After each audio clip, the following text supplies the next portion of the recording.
آپ نے کبھی نوٹس کیا کہ اس کو کس چیز کے نشان لگ رہے ہیں اور آپ نے کبھی اس سے پوچھا یا بات کی؟ ہاں جی کافی دفعہ کی، میں نے اپنی والدہ سے بھی بات کی کہ یہ لڑتا اور جھگڑتا بڑا ہے۔ آپ ایک کام میں بتاتا ہوں، جی بڑا میں بات تو اچھی بات ہے، پیاری بات ہے، ہاں میرا بھی میرے بچوں کی طرح ہی ہے۔ میں اقرار بھائی آپ کی بڑی رسپیکٹ کرتا ہوں، مجھے ہاں وہ آپ مجھے میں قصوروار ہوں، میرا بچہ قصوروار ہے۔ اگر میں کہہ رہا ہوں جینون ہوگا تو ہوگا، جی وہ آپ ضرور، میں خود کروں گا، میں خود چلا جاؤں گا، آپ پنش کریں۔ ٹھیک ہے، آپ نا ایک کام کیجئے گا، مجھے جج نہ کریں، میں نے آپ کو کیمرے کا کہا، میں تو ایویڈنس کی بات کر رہا ہوں، میں بھی آپ کے ساتھ کھڑا ہوں۔ اور دوسری بات کہ پیچھے ویڈیو گیمز ہیں، ٹھیک ہے، وہاں پہ نا اس بچے کو نا آپ ایک اچھا میری نا اچھا ایک آخری بات ہے، پھر ہم اس پہ ایویڈنس پہ چلاتے ہیں۔ اگر یہ اتنا برا ہے، لڑتا ہے، جھگڑتا ہے، روزانہ زخم کھا کے آتا ہے، پھر آپ کا کام تھا اس کو آپ کس کے والدین کے گھر واپس بھجوا دیتے ہیں۔ جی بالکل، پھر آپ یہ ہاں ابھی آپ کے سامنے بھی فون کرتے ہیں، ان کو کہتے ہیں کہ اس کو لے جاؤ، ہم گھنٹے میں آ رہے ہیں، 2 میں آ رہے ہیں، 6 مہینے گزر گئے وہ آتے ہی نہیں۔ نمبر اس کی والدہ کا ٹھیک ہو گیا، آپ جو کہہ رہے ہیں ہمیں اس پہ یقین ہے۔ اب سر وہ ایک گزارش، وہ جو ڈی وی آر ہے ریکارڈنگ وہ ہم سے شیئر کر لیں آپ ٹائمر اس کے مطابق، اور اگر نہیں ہوگا تو ہم ایک کام اور پوچھیں، یہ بچے سے پوچھیں جی بیٹا بتاؤ آپ کی ماما کو، آپ کی ماں کو کتنی مرتبہ کہا ہے کہ آپ کو یہاں سے لے جائیں، بتانا کافی ہے، کتنی کہا ہے؟ ہاں جی، کیوں نہیں لے کے جاتی ہیں آپ کو؟ پیسے لیے ہوئے ہیں۔ پیسے لیے ہوئے؟ کتنے پیسے لیے ہوئے؟ مجھے 80,000 روپیہ کہتے ہیں لیا ہوا ہے۔ اچھا وہی آپ کو بتاتی ہیں؟ ہاں جی۔ اچھا تم گیموں پہ جاتے ہو کھیلنے کے لیے؟ ہاں جی۔ وہاں لڑائی وڑائی ہوئی کبھی آپ کی؟ نہیں۔ اگر بیٹا جھوٹ نہیں بولنا، میرا بچہ میری بات سن دے، ہمیشہ نا تمہیں کبھی ایسے لگا کہ میں نے کبھی تمہیں کوئی ایسا نہیں وہاں پہ تو کہہ بھی نہیں رہا، نہیں میں بتانے لگا، میرا بیٹا یہ نا بڑی مصیبت پڑ جانی ہے میرے لیے، میری بات سن، جھوٹ نہ بول میرا بیٹا، جو بات ہے سچی بتانی ہے، ٹھیک ہے؟ ایسے نہ کر، یہ سارے آگے کھڑے ہوئے ہیں نا، یہ چل اگر ہوتا ہے نا کبھی باجی نے غصے میں بولا ہو، بھائی نے غصے میں بولا، آج آ کے نا مجھے یہ بڑی مصیبت پڑنے والی ہے۔ وہ صحیح کہہ رہے ہیں، بتاؤ تو آپ نے صحیح بات بتانی ہے مجھے، ٹھیک ہے؟ ادھر دیکھو، میری طرف دیکھو، صحیح بتاؤ یہ کہاں سے لگے ہیں زخم آپ کو؟ یہ بھائی نہیں مارا ہوا اور باجی نے مارا ہوا ہے۔ مارا ہوا ہے؟ ہاں جی۔ ٹھیک ہے، بچہ اپنی بات پہ قائم ہے۔ سر گھر کے مالک کا کہنا تھا کہ ان کے گھر کے مختلف حصوں میں سی سی ٹی وی کیمراز لگے ہیں، اگر بچے پر تشدد ہوتا ہے تو وہ کیمروں میں ریکارڈ بھی ہوا ہوگا، لیکن بچے کو خود پر تشدد کا وقت اور تاریخیں تو یاد نہیں تھی کہ ہم وہ ریکارڈنگ تلاش کر سکتے، اور دوسرا یہ ان کے گھر کے اندر کی ریکارڈنگز تھیں جنہیں بطور ثبوت بھی ساتھ نہیں لے جایا جا سکتا تھا کیونکہ یہ ان کے اہل خانہ کی پرائیویسی کا معاملہ تھا۔ اچھا اب ظاہر ہے چونکہ اس کو ایگزیکٹ ڈیٹ وہ اس کے بقول یاد نہیں ہے، ٹھیک ہے، آپ یہ کہہ رہے ہیں کہ نہیں ہوا، بچہ بھی یہ کہہ رہا ہے، لیکن میں پھر آخری بات یہ کہ یہ ویڈیو اب ظاہر آپ پروڈیوس کریں گے جب کورٹ میں یہ معاملہ جائے گا کہ بھائی یہ ہمارے پاس ہے اور آپ دیکھیے، لیکن پاکستان کا ہر بندہ دیکھ رہا ہے یہ بچہ، اس کا بیان، اس کے زخم، آپ کے خلاف کوئی بات نہیں کر رہا، آپ کو جو آپ کہہ رہے ہیں وہ مان رہا ہے کہ آپ اس سے پوچھتے بھی رہے ہیں، یہ بھی مان رہا ہے کہ جو ہے نا آپ نہیں تشدد کرتے یا مار پیٹ کرتے، لیکن اس کا ایک ایک زخم جو ہے نا، یہ اگین وہی بات کہ چائلڈ پروٹیکشن بیورو کی ٹیم بھی موجود ہے، لوگ بھی فیصلہ کریں گے کہ یہ بچوں کے لڑنے کے نشان نہیں ہیں۔ میری آپ سے درخواست ہوگی اگین، پھر بچے نے اس طرح مجھ سے بات کی نا، اس میں بھی غصہ جھلک رہا تھا، ٹھیک ہے، ناراضگی کا فیکٹر تھا، میری درخواست یہ ہوگی کہ ہم اگر بچوں کو اس سٹیج کے اوپر یا ان کی اس طرح کی غلطیوں پر پردہ پوشی کرتے رہیں گے، کسی اور کا نقصان نہیں ہوگا، ان کا اپنا نقصان ہوگا۔ اچھا آپ اس کو ایک بار گھر میں انویسٹیگیٹ ضرور کیجیے، وہ آپ کا میرا پرومس ہے، میں ضرور کروں بس گا، اتنی سی بات ہے۔ میں نے آپ کو کہا میرے گھر میں کیمرے لگے ہیں، وہ کیمرے بھی آپ ظاہر کورٹ میں پروڈیوس کیجیے گا۔ اچھا دوسری چیز یہ ہے آپ میرے سے پوچھ لیے، سارا کچھ کر لیا، باہر پیچھے نا ویڈیو گیمز ہیں، میں نے آپ کو پہلے ہم اپنے طور پہ اس کو آپ ابھی ایک مرتبہ انویسٹیگیٹ تو کریں، میں بالکل کر لیتا ہوں، یہ میرا آپ سے وعدہ ہوگا۔ آپ نے یہ میرے سے لازمی پرومس کرنا ہے، آپ کو نا کافی حد تک چیزیں کلیئر ہو جائیں گی۔ میں سادہ سی، میں ٹھیک کہہ رہا ہوں، آپ نہیں بچے میں یہ کہہ رہا ہوں یہ سارے زخم، مجھے بھی 20 سال ہو گئے ہیں یہ کام کرتے ہوئے، یہ زخم لڑائی کے نہیں ہیں بچوں کے ساتھ، ٹھیک ہے؟ ایک منٹ، ایک دوسری بات پھر یہ کہ اگر مجھے ہے، آپ اس سے پوچھیں کبھی لڑے ہو؟ ہاں جی ہاں، کہاں پہ نشان لڑائی کا؟ لڑائی کا کوئی شان نہیں، بس ایسے ہی جھگڑا ہو جاتا تھا۔ ہاں میں وہی کہہ رہا ہوں، میں یہ نہیں کہہ رہا کہ نہیں لڑا ہوگا، میں کہہ رہا ہوں یہ زخموں کے نشان لڑائی کے نہیں ہیں نظیم بھائی، یہ والے زخم جو ہے نا، یہ دیکھیں، یہ نہ لڑائی کا، یہ جلانے کا نشان، یہ جلانے کا ہی ہے، ہاں، لیکن کتنی دیر بعد لڑتے ہیں پوچھیں؟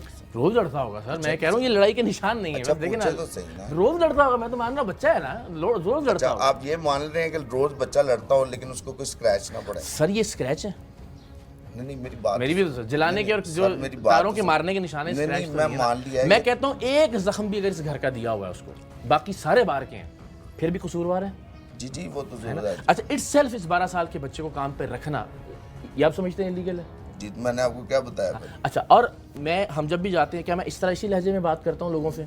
آپ سے احترام پیار سے بات کر رہا ہوں اس لیے کہ آپ اچھے سے رسپونڈ کر رہے ہیں. میں بھی اچھی سی سجیشن یہ دے رہا ہوں کہ پلیز اس کو انویسٹیگیٹ کیجئے. اب معاملہ کورٹ میں ہوگا and again burden of proof آپ کے پاس ہے. اس بچے کا بیان, اس کے زخم, وہ ساری چیزیں ظاہر آپ کے اگینسٹ جا رہی ہیں. اور پھر یہ چھوٹا بھائی بھی ہے, میرا بیٹا بھی ہے, پلیز تھوڑا سا کام کرنے کی ضرورت ہے. میں نوجوان نسل کے جزاک اللہ, تھینک یو سو مچ.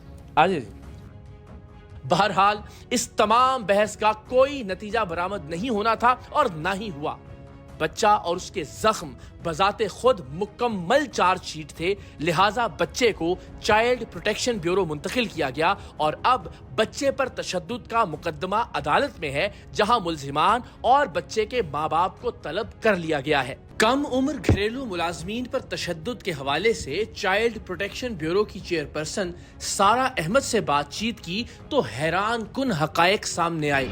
کچھ دن پہلے ایک واقعہ ہمارے نوٹس میں آیا ہے. ARY کی ٹیم نے ہمیں انفارم کیا ایک واقعے کا, جس میں ایک گھریلو ملازم, ایک بچہ 13 سالہ, اس کے ساتھ تشدد اس پہ کیا گیا بہت برے طریقے سے.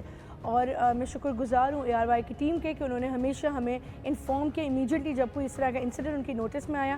ہماری team child protection welfare bureau نے کولیبریشن کی ARY نیوز کے ساتھ اور ان کی سرعام کی ٹیم کے ساتھ, اور جا کے اس بچے کو ریسکیو کیا ہے. وہ بچہ اب چائلڈ پروٹیکشن بیورو میں موجود ہے اور اس کے جو ملزم جس نے یہ امپلائرس سے جنہوں نے بچے کو ملازمت پہ رکھا ہوا تھا, اس 13 سالہ بچے کو, اس کے خلاف ہم نے FIR کروا دی ہے. اور میں ڈائریکٹلی بھی پولیس سے ریکویسٹ کروں گی کہ اس پہ جلد کام کیا جائے. اور میں سب دیکھنے والوں کو ایک پیغام دیتی ہوں کہ بچوں کو, کم عمر بچوں کو, 15 سال سے کم عمر بچے کو ملازمت پہ رکھنا ایک جرم ہے قانونی طور پہ. تو ہم کس معاشرے میں رہ رہے ہیں, کیا اتنی زیادہ ان کے اندر اویئرنیس نہیں ہے لوگوں میں کہ وہ اس طرح کے بچوں کو امپلائمنٹ پہ رکھتے ہیں. تو ایسے لوگوں کے خلاف سخت ایکشن ہونا چاہیے گورنمنٹ کی طرف سے, پولیس کی طرف سے, ان کی جوڈیشری کی طرف سے. مطلب ہم سب سٹیک ہولڈرز کو آن بورڈ ہونا پڑے گا, سول سوسائٹی کو بھی. اگر آپ دیکھیں کہیں چھوٹا بچہ ملازمت پہ رکھا گیا, اس کے ساتھ کوئی تشدد کیا گیا, امیجیٹلی ہماری ہیلپ لائن 1121 پہ انفارم کریں تاکہ child protection bureau immediately rescue کرے اس بچے کو اور اپنی پروٹیکٹیو کسٹڈی میں رکھے. یہ بچے جو ہم ان کو ریسکیو کرتے ہیں یہ بہترین زندگی گزار رہے ہیں چائلڈ پروٹیکشن بیورو میں, جہاں ان کو پڑھائی لکھائی ہنر سب سکھایا جاتا ہے. جب یہ بڑے ہو جاتے ہیں ان کو جابس دلوائی جاتی ہیں گورنمنٹ کی طرف سے. کم عمر بچوں کو گھر پر ملازم رکھنا اور پھر ان بچوں پر وحشیانہ تشدد کرنا کیا واقعی ایک نفسیاتی مسئلہ ہے؟ اور اگر ہے تو اس سے بچوں کی خود کی نفسیات پر کیا اثر پڑتا ہے؟ اور ان نفسیاتی مسائل سے چھٹکارا کس طرح سے ممکن ہے؟ اس بارے میں ہم نے چائلڈ پروٹیکشن اسپیشلسٹ اور ماہر نفسیات فاطمہ طاہر سے بات کی. سب سے پہلے تو ایک بہت افسوس کا لمحہ ہوتا ہے, کیونکہ جب بھی آپ کے پاس اس طرح کا کوئی کیس آتا ہے تو ہم واقعے کو یاد رکھتے ہیں لیکن اس سے جڑے ہوئے ظلم کو بھول جاتے ہیں اور اس ظلم کے پیچھے پائی جانے والی تمام وجوہات کو بھول جاتے ہیں, اور یہ بھول جاتے ہیں کہ ان وجوہات کو کیٹر کرنے کی ضرورت ہے. سب سے پہلی وجہ جب بھی ان واقعات کی طرف دیکھا جاتا ہے تو یہ دیکھا جاتا ہے کہ جو ظلم کرنے والا ہے وہ کس قسم کی فرسٹریشنز کا شکار ہے, اس نے اپنی زندگی میں کیا کمیاں دیکھی ہیں, کیا غصے ہیں اس کے اندر, کیا جذبات ہیں اس طرح کے جو وہ کہیں اور پہ نکالنے کے بجائے ان بچوں کو ظلم کا نشانہ بنا رہا ہوتا ہے. یہاں پر جو کام کرنے کی عمر ہے وہ 16 سال تک ہے, لیکن 16 سال سے اوپر کا بچہ آپ اپنے پاس رکھ سکتے ہیں, لیکن آپ جتنا بھی ڈومیسٹک وائلنس یا ڈومیسٹک لیبر کا بچہ دیکھتے ہیں وہ ہمیشہ اس عمر سے نیچے کا بچہ ہوتا ہے. اور اگر ہم یہ کہیں کہ ہمارے پاس اویئرنیس کی کمی ہے تو یہ یقیناً ایک جھوٹ ہوگا. اس میں کمی ہے کہ لوگوں کے اندر سے خوف ختم ہو چکا ہوا ہے, اخلاقیات کا خوف ختم ہو چکا ہوا ہے, کسی بھی قسم کی لیگل باؤنڈریز کا خوف ختم ہو چکا ہوا ہے. اور پلس سب سے بڑی بات یہ کہ جب اتنا زیادہ تشدد اس بچے پہ کیا جاتا ہے تو اس کی ذہنی حالت جس طریقے سے بالکل توڑ پھوڑ کی شکار کرتی جاتی ہے. چائلڈ پروٹیکشن ویلفیئر بیورو میں پلس بہت سارے ایسے NGOs کے ادارے ہیں جہاں پر بچوں کے لیے, بچوں کی ذہنی صحت کے لیے بہت سارا کام کیا جاتا ہے جو کہ سب سے زیادہ امپورٹنٹ ہے, اور اس چیز کو انشور کیا جاتا ہے کہ بچہ بعد میں اپنے آپ کو ذہنی طور پہ بھی بہتر محسوس کرے. کیونکہ اگر افسوس کے ساتھ آپ اس چیز کو سمجھنے کی کوشش کریں تو آج کے دور میں کرنے والا ظالم انسان کبھی نہ کبھی خود ظلم کا شکار ہوا ہوتا ہے. تو بچے کے لیے بہت ضروری ہے کہ آپ اس کو اس کی ذہنی حالت کے اوپر کام کریں اور اس کو اس سے باہر نکالیں. سوال یہ ہے کہ معصوم بچوں اور بچیوں کو گھریلو ملازم رکھنے اور ان پر حیوانی تشدد کرنے کے واقعات کم ہونے کی بجائے بڑھتے کیوں چلے جا رہے ہیں؟ وہ ماں باپ آخر کن حالات سے گزرتے ہوں گے جو سب کچھ جانتے بوجھتے ہوئے اپنے جگر کے ٹکڑوں کو ایسے درندہ صفت لوگوں کے ہاتھوں فروخت کر دیتے ہیں. ان بچوں کے لیے نہ تو ان کی اپنی ماں جیسی ہے اور نہ ہی ریاست ماں جیسی ہے.